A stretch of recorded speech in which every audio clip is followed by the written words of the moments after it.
Hi guys, I'm just going to make a quick video that runs through the PowerPoint presentations that you've been sent so far during lockdown. I know some of you have had a little bit of trouble with the PowerPoints and with listening to the audio descriptions, so hopefully everyone will be able to watch a YouTube video even if that is on your phone. So just running through this first video, I'm going to show you lesson 1 and lesson 2 and lesson 3 and lesson 4. So we've got your mind map, your colour theme photos, your artist research, and then your photographs in the style of your artist. So really quickly, this is a brand new project. So we asked you, just like we normally do, to choose a theme that you would like to study. So the 3 themes that we went for are identity, still life, and out of place. Okay, so identity, still life, and out of place. They're the 3 different themes that you can study. Now, all 3 of those themes were chosen because they can be taken in lots and lots of different directions that will suit your preferences. So task number 1 was to create a mind map, brainstorm, whatever you'd like to call it, based upon your new theme. So whether it be identity in the middle, whether it be still life in the middle, or whether it be out of place in the middle, completely up to you. There's also another YouTube video which is saved onto our channel, which you can watch, or if you do have access to the PowerPoints, then just click on the link. So what is a mind map? A mind map is basically just your initial thoughts, so absolutely anything that comes into your head that links to your new theme. Okay, now these are some arty versions of what a mind map could look like, but if you wanted to just straight away jot down your ideas in a less elaborate way, you could do it something like this. So you put your theme as the start, sub-theme 1, sub-theme 2, sub-theme 3, and then photographs that you could take that link to that theme. So for example, I just did a quick one, identity. Identity could link to your personality, it could link to your hopes and dreams, and it could link to your family and the people that are important in your life. So all of those 3 sub-themes all fall under the umbrella of identity. Okay, and then I went on to think of, okay, if I wanted to show my personality in a photo, that could be a photo that I've taken or a photo that I find online.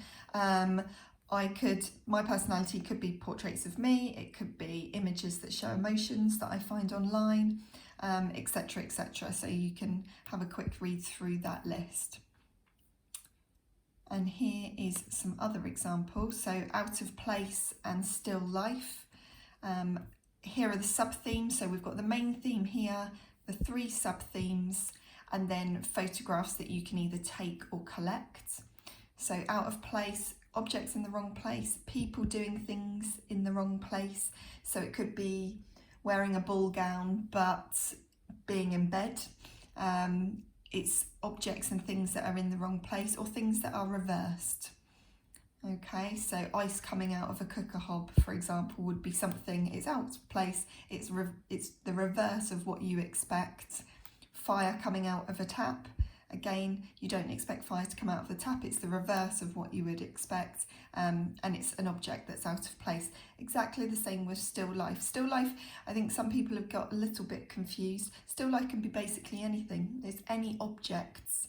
It tends not to be real animals or people, so not living things, just things that are stationary, that you can plonk down in front of you.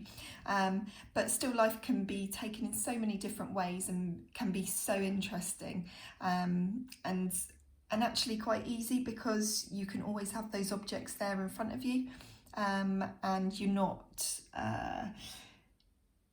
you're not having to think, oh, I really need my sister to take this photo because I'm doing a portrait of my family. You know, if you're doing kitchen utensils as your still life, you can always get those kitchen utensils. It's nice and easy. So it could be still life. And just because we're at home, I've put things like in the kitchen, in the bathroom, and handbags, shoes and jewellery. It might be things that you have at home. It could be football boots. It could be sports equipment, it could be absolutely anything. These are my examples, and what I don't want to see is I don't want to see you copying my examples. Okay, so this has got to be your own sub-themes. They could be similar, of course, but I don't want you to copy them. So that is basically how to put a mind map together. After you've done it like this, then you need to make it look pretty and add some colour and whatnot and do it like this. Okay, but the very simple version is to do it like that. So that is task or lesson number 1, mind map. Lesson number 2 is a photography task. It's actually lesson number 2. Oops, wobbly. Lesson number 2 is a photography task, and this one is all I've asked you to do is go and collect objects around your home, absolutely anything, that are the same colour, and then you just rearrange them in lots of different ways. So you could spread them all out like this one, put them on a background. You could take a bird's eye view photo, so take it from looking above and looking down at the objects. You could put them like this, maybe put a towel or I don't know, a dressing gown or some sort of plain fabric, drape it over a chair so you can't see any of the background, anything that's in your room, for example, but you can just see fabric, and take the photograph from the side. And again, this one's taken from the side, but we've got the difference of the wall and the carpet. So here's my examples. I went and grabbed things that are yellow from around my house, and I took photos, so a bird's eye view, took one from the side. I've got my table there, and then I've got a plain wall in the background. Unfortunately I snuck in the baby's high chair, which was a bit annoying. I wish that wasn't in there, but never mind. So I've spread them out and then I've bunched them all together. So 3 different ways that you could take the photo. I've then put some videos on how to set up again this video. I can play this video. Hold on. It's just a really quick video on if it's going to play.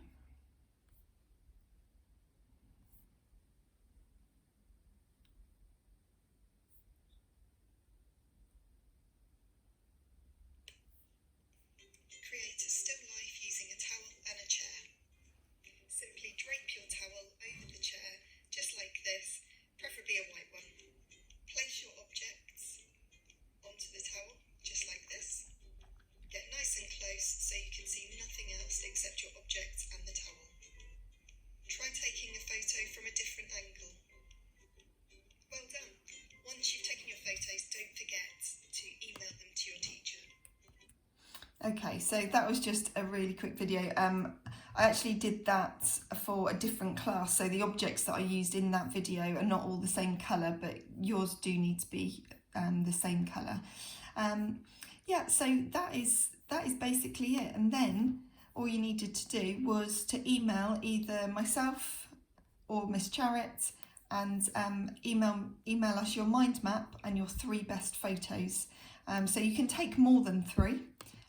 Take more than 3 of your photos, but we would just like to see your 3 favourite ones, and your mind map. Okay, so that is lesson 1 and lesson 2, mind map and colour theme photos. So let's move over to lesson 3 and lesson 4. So as I explain on the PowerPoint, if you have been able to look at it, I've added this slide, and it basically shows you all of the tasks that you should have done already. So because we had lesson 1 and lesson 2 mind map and colour theme photos, objects of the same colour, they're on lesson 3 and 4, just to remind you that these ones should be done already. So lesson 3 was to do some artist research. So first of all, we need to find some artists, and those come slightly later in this video. And then you need to write some information about your artist. And then I've just explained that it needs to be at least one side of A4 paper, either neatly written or typed up. Okay, so the next couple of slides, you've seen worksheets like this before, basically just questions that you need to answer about your artist. Okay, so who are they, where are they from, when were they making their artwork, so are they still alive, are they dead, what kind of art movements were they involved in, are they a pop artist, are they a contemporary artist? All of this information you will find when you research them. Also, why are you looking at the artist? How does it link to your theme? And how does it relate to the work? And then just talk about the materials that they use. So are they a painter? Are they a photographer? Are they do they use oil pastels, for example? So explain the techniques and the processes, and then give your opinions. Your opinions are really important. So we've given you some examples of what other students have done. So we've got a grade 6 to 9 example here. You can have a read through that. And then we've got a grade 4 to 5 example here. Now I appreciate I've gone super fast through those, so feel free to pause this video and read it if you want to. I mean, it is very useful, I think, to read through and just find out how other people have done it in the past. So that's the written part of it. It could be written like this, and then it could just have a couple of photos, that's fine. Other ways that other students have presented their artist research is to create a page like this. So it could be, if you had a sketchbook, it could be in a sketchbook like this, but we're probably just going to focus on doing it on paper because that's what we've got at home. Okay, so that is how to do an artist research and some examples of your artist research. But before you can even write it, we need to find some artists. So I'm going to scroll down to the artist section. I've chosen a few artists for each theme. So out of place surrealism. Again, I've kind of made a little. I've made what's it called? A mind map. Sorry, I've made a mind map of my own that I thought linked to out of place and surrealism, and then here's the artists. Now, things that you need to remember when you're choosing your artists is that you are probably going to copy their style at some point during the project. So when you're choosing your artist, choose carefully, choose something that interests you because you're going to have to copy it. So these next few artists for out of place. So having forks on your head, definitely out of place. We've got some weird kind of photography going on here, safety pins through the skin. They've been photoshopped, not real. But you could probably do hair and put safety pins through quite safely, using mirrors and then using sticky dots, using food, out of place. Bit of a poor stereotype, but yeah, wearing a prom dress and doing some gardening or doing heavy machinery is probably a little bit out of place. We've got some cutouts. So you could do this when you go out on your walks. Cut out some shapes and then use that shape, take some photographs with it. You don't have to do loads, you could just do one at a time. So, you know, cut out that shape, go on a walk and see how many photos you could stick the end of your key next to. Maybe it could go on a fence, something like that. This guy's got interesting pieces that are completely not usable. Got one of the old classics, so Salvador Dali. Lots of his work is surreal and, yeah, objects out of place, so butterflies instead of sails, things like that. Magritte, another surrealist, out of place. Another surrealist. Another surrealist. This one's made with collage.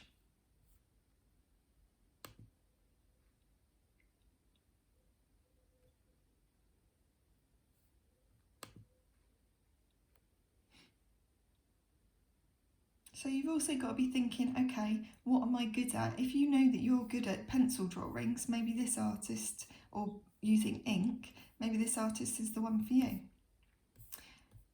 Okay, next one. These next artists all link with identity. So Frieda Kylone. Me and all of your creative arts teachers all dressed up as Frieda Kylone the other day. We'll show you the photos one day, I'm sure.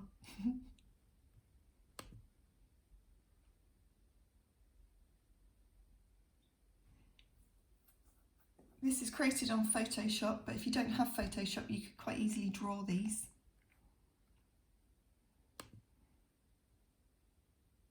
Pieces of paper that have been just kind of draped and glued over. If you wanted to do something like this, I would get the paper wet a little bit so that it drapes over the face.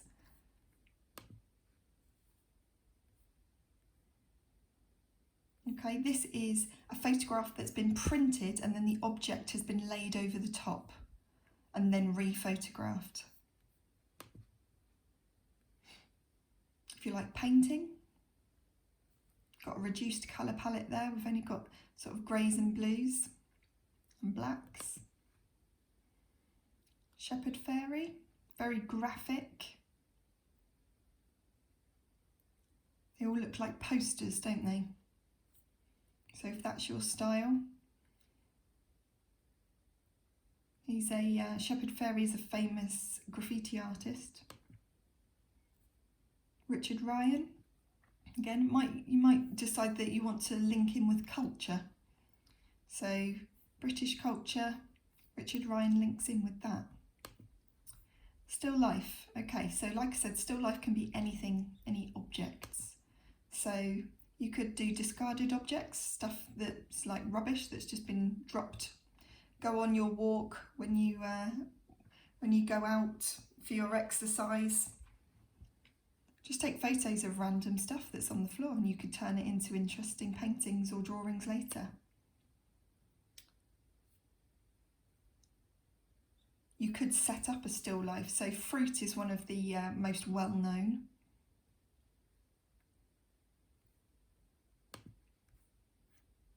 Could be something as simple as flowers, fruit and vases. And skulls are also, not sure we're going to have skulls lying around our houses, are we? But I quite like the idea if you do have any sort of kids' toys, if you've got younger brothers and sisters, setting up kids' toys into poses. Think Toy Story. Could you create little poses? There's an artist called Slinkerchew that also does that. Maybe putting things inside a box, so rather than having your still life objects just on a table or on the floor or on some fabric. Perhaps you could put them inside something, it kind of contains them. So they are the artists. Of course, you can choose your own artists. That's completely up to you. Task number 4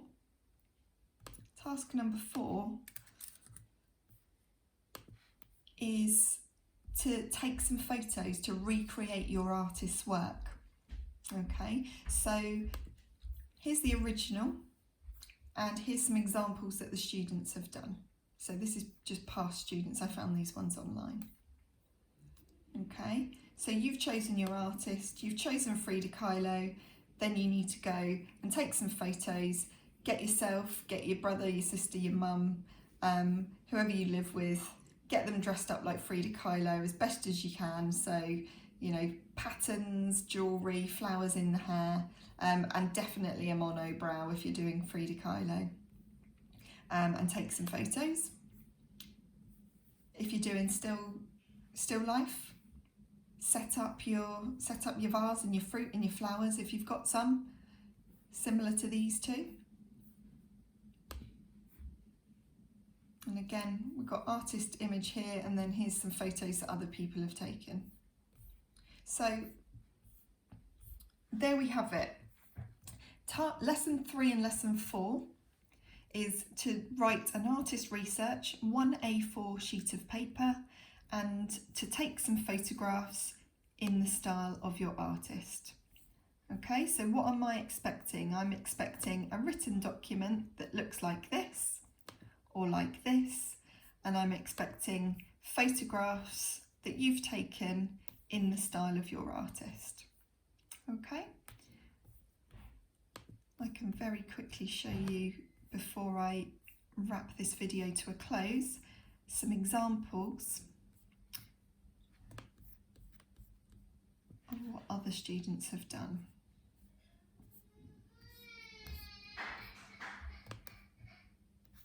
Actually, sorry, it's not on that one.